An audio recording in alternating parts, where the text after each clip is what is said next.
All right, big one coming up for the Pats, a very winnable game. And for the first time, it feels like this is a game the Patriots could win by a few scores. You would think so. Carolina was one of those games I thought too, but that was more about Carolina than it was really New England.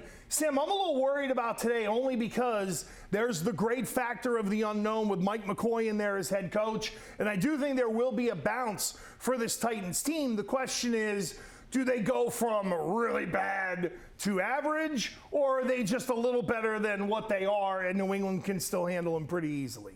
Morgan, do you think Vrabel's going to pile it on if they do get a couple score lead? I think he's playing it cool, but Jeremy Springer said earlier this week that he has 4th and 1 energy every single day, so this week is no different compared to the other weeks.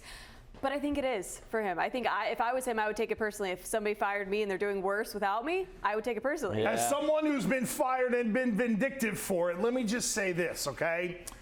I think the fact that Brian Callahan got fired takes all of the steam out of Vrabel when it comes to this, right? If you're going against the dude that replaced you, that would be one thing. Now you almost feel sorry for the guy on the other side, and even Vrabel admitted, and they talked about, hey, I called Callahan this week. I've been in that spot. So I think on Monday, this was a real story. I think now that Brian Callahan got fired, in many ways, it's much to do about nothing because there is very little connective tissue. Like they fired the head coach and his old man, right? So they told the whole, if you're a Callahan, get out of here. Tommy Callahan might have been shipped out if he were in that organization, for crying out loud. Yeah, it does take a little bit of the air out of the balloon for sure. It feels like it, yeah. Like if you were really going to be vindictive, it would burn hot if you had the guy who replaced you on the other side, not some guy who replaced the guy who already failed. Yeah.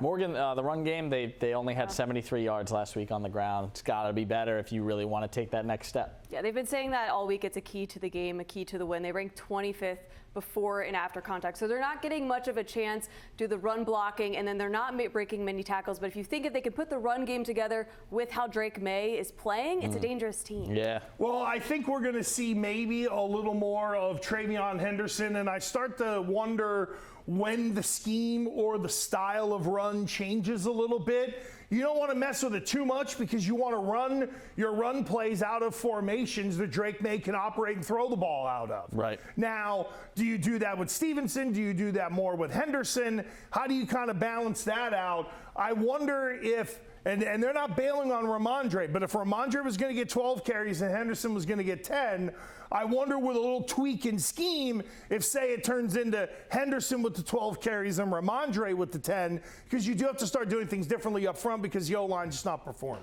Do you think that they could possibly make a trade at the position, Morgan? I think they'd be remiss not to try, but I don't think they will. Right. Well, what position we talking? Center? Running back. Running back. No. You stay good. Yeah, stay what's the point of bringing in a running back if the guys up front ain't going to do a job anyway? That is. You want to bring in now. You want to make an impact. Bring in somebody that can help in the middle, who's got a little lead in their rear end, if you know what I mean. Like, I mean, it's the centers that the Patriots have are nice players, but I like a big old satchel butt. Like, I want somebody who, when they walk in the room, it's like, roomph, roomph, and they got to squeeze their way through the door, and they got a big old derriere to be able to help close up those A-gaps, because right now in the middle, that's where the Patriots are kind of getting eaten up in the run game. I don't think the tackles are as bad as the guys have been in the middle. Yeah, that's a good way of putting it. Spoken from a lineman himself back there. Oh, yeah. If I were recruiting centers, I'd look for a big old satchel butt. Just plug it. Yep. Just plug them in. Yep. And then teach them footwork and how to play one-handed, and there you go. There it is. Andy Gresh, another great roundtable from the crew. Thank you guys very much.